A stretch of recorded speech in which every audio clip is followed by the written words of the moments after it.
Hello and welcome to another episode of Never Onside. Hi, this is Joseph, and joining me as usual is Mayur. Hi, Mayur. This has been a great week for most of the teams that are, eyeing for the top four, except for United probably, who did struggle really bad against Tottenham. So let's get into it and analyze what happened with United and also all the matches that happened in this game week. Yeah, let's move into it. Yes. So let's start with the Liverpool game first of all. Liverpool started a really good game, 3-1, but they had a red card. Did you see the red card, Who's? It was a very bad decision. I did. Yeah, it was. It was the force. He didn't take into account the force in which it happened. Probably if it was a full-blooded tackle, then probably yeah. But then he kind of scraped his leg. That's it. So I was surprised that it was a red card. And I think it got overturned, right? Yes, Like yes. overturned in the McAllister sense will be this back, yes. yeah, the rematch ban was withdrawn, so he'll be available for the next match also. Yeah, Yes. But in this game, Bournemouth really showed up, right? And we have seen now Liverpool struggling. So we know Liverpool weren't the greatest in this game. Bournemouth, we know who showed up, pressed really well, and created a lot of problems for Liverpool. Though at the end, the quality Liverpool had, they were able to finish and get those points. But again, this is an indication where Liverpool is, and without a CDM, what they are looking at. Endo, the latest recruit. Let's see how he fares out. There are a lot of good things about him, but in a Liverpool system where he's the alone pivot. Let's see how that turns out and how much force yeah. and pressure it is. Hmm. Yeah, so a thing to note in this match was the first goal that that Liverpool conceded. It happened within the first 2 or 3 minutes, and Alexander Arnold was moving in front of the defense, like how you'd see Cancelo moving into the midfield, and he was the pivot actually for during that transition, and that's when. Um, this Bournemouth got the ball off him because he had a bad touch in the middle of the pitch, and it eventually led to Liverpool conceding. So this is a Liverpool team which is transitioning. Klopp is giving all his ideas a chance, giving those players a chance to prove in his ideas.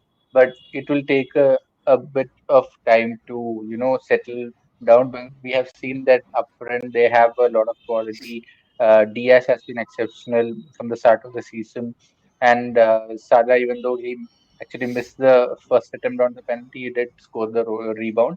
But definitely, Liverpool have to be a bit more solid at the back. It doesn't mean that their back four are necessarily bad. It means that in terms of figuring out the system, both the players and the manager has a long way. They have a long way to go. And Yes. another interesting match was the Wolves versus Brighton match. Did you watch the match? Yes, and as you mentioned, figuring the system, Brighton and Robert De Zerbi also mentioned that they will be trying some new systems.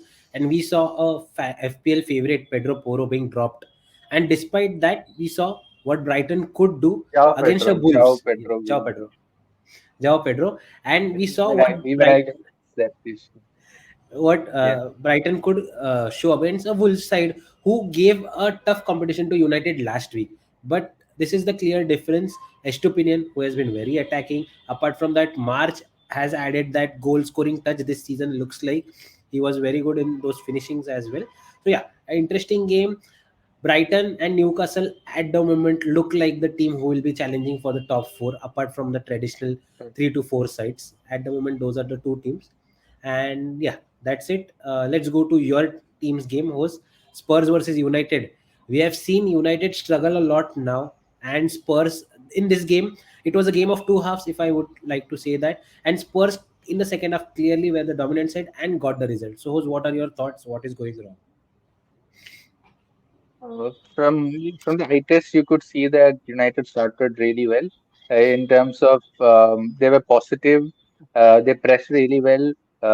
Tottenham couldn't create much chances in the first half because United were really compact and the pressing was on point. But then Always the issue with United in the last two games have been once you receive the ball, once you press high and get the ball, can you convert those chances which you have worked really hard to get into that into that position eventually. But then United lack that cutting edge. They don't have that finishing that is required right now in this league, especially when Rashford is playing up top. He looks like a very frustrated figure. You saw him being substituted and he threw, I think, his shin pads down. So unless United bring in Holland or Marshall to lead the line, I fear for United in terms of Rashford being our best player. We are not exploiting his potential in that sense. So that's how the game started. But then Spurs really came into the game in the second half. You could see that the manager had tweaked his system a bit. You could see the distance between the centre backs and the full backs have increased, making it difficult for the likes of Anthony and Garnacho to press effectively. And in the second half is when we saw a lot of Madison, him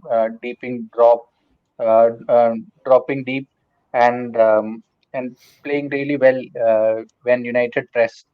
And both the goals, I feel that they scored in the transition when United were caught off guard, when they bypassed United's first press, or when United lost the ball. So it was very difficult to see the game in the second half because you could sense that we never had any grip of the match at that point. It was only going to be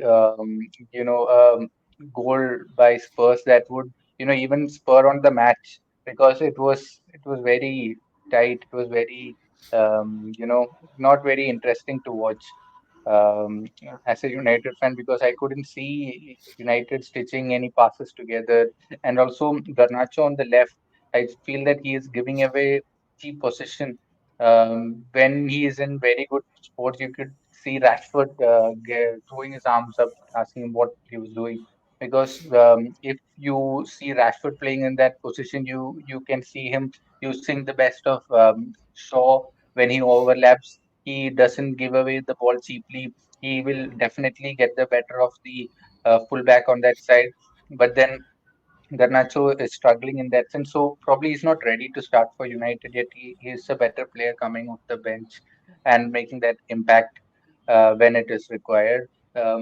So unless Martial or Hoyland starts up top, United will have this issue. And also, another thing to note is that United are being led on to press opposition teams, and once the first line of press is bypassed, Casemiro is being outnumbered in midfield. He has a lot of area to cover. You can see he's isolated.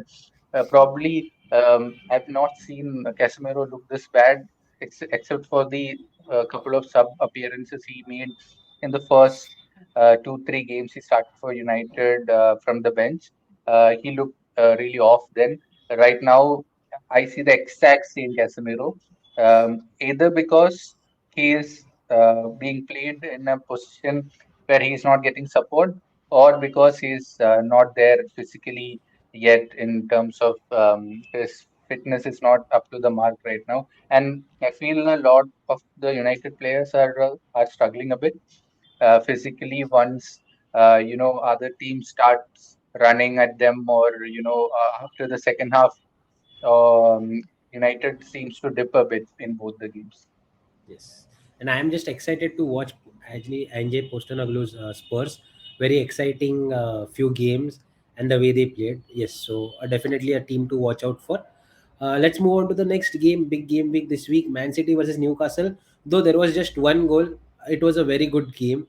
The way Newcastle have started this season is exactly where they ended the last season. Though this result wasn't in their favor, but the way they pressed and the way Aston Villa versus Newcastle game turned out, it was a similar game. The only difference was the quality of players City had and the way they came out of the press, Newcastle high press. That was the whole difference, and the way they used Walker. So yes, City at the moment look like a different team. even though there are few gaps here and there. But Foden is the one player, and Alvarez, who has come into Kevin De Bruyne's absence, who has turned up and who turned up in this game. Even though Haaland, who was someone had few chances, but again didn't get as many goals as expected. But there is a common thing which City have been doing this season is playing a lot of long balls to Haaland, and then he getting those balls and the runners on either sides going into the spaces left behind. So that is something we have seen, and Newcastle wasn't aware about that, but yes, they pressed very well. And again, as mentioned before, Newcastle and Brighton at the moment are the teams who look like teams who will be challenging. Apart from that, was the Villa game versus Everton. Last time around, Newcastle scored 5 goals against Villa, but this time around, Villa, who we knew had a good team, scored 4 goals against Everton. So a highlight fixture this week. And now let's talk about the upset of the week, which was West Ham versus Chelsea. Host, did you watch the game? I did watch some parts of the game. I thought West Ham were really good in terms of Antonio leading the line, being physical, capitalizing on the opportunity that they got. Um, it's a positive for West Ham after coming off a draw against Bournemouth. Antonio, whenever he plays, is something different that West Ham gets out of him when he is in the form that he is in this match, especially. Other than that, Chelsea Sterling looked good in the first half. Yes. He was very good. He did make a couple of runs. He looked like the old Sterling, which we used to see in City. A few of the Apart from that, yeah, few of the experts saying Chelsea, this was Sterling's best performance in a Chelsea shirt. mm. I think, yeah, that's it. And so Fernandez missing a penalty was another talking point, and we were all curious to see who was going to take the penalty for Chelsea. Was it Jackson? Was it Chilwell? Was it Enzo Fernandez? But eventually he stepped up and missed the penalty. And also James Ward-Prowse was exceptional. He looked like he was born in that West Ham shirt. Like he had two assists in his debut, and he looked exceptional. Chelsea, we knew that Chelsea needed some time to settle, and with Nkunku out, they don't have the firepower required. But probably they will come into it in the second half of the season. I think Chelsea will have a strong finish to this season. And talking about the last game this week, Arsenal versus Palace. So again, Arsenal still looks like they're trying a few different things. Getting in Havertz in the squad is something they have really looked at. And again, similar to City, Arsenal also have been looking to play a lot of long passes. And Havertz is the one who is receiving those passes just behind the striker. So this is what something I guess is a starting point where the top teams try to go for something other than just passing from the back, apart from that directly going into the pitch. And we have seen a lot of strikers who have been linked to Arsenal, or who have been already in Arsenal squad, or the keeper situation itself. David Raya, who has also joined Arsenal, is a good distributor of the ball. So something again, Arsenal looking and trying a few different things. It has not yet got rolling in the squad. The squad is still trying to learn these new things, and once it rolls in and everything, they will be again a team to beat, and the I guess the title challengers in a way, apart from City. So yes, so this game Palace, again we have seen how good they have been. A few managers, a few people said Roy Hodgson might have lost it. Last season was just some kind of lucky season to say that. But again, this season also they have started pretty decent and they have looked good as well. Yes. So that's it. Premier League review for this week. Let's move on to the other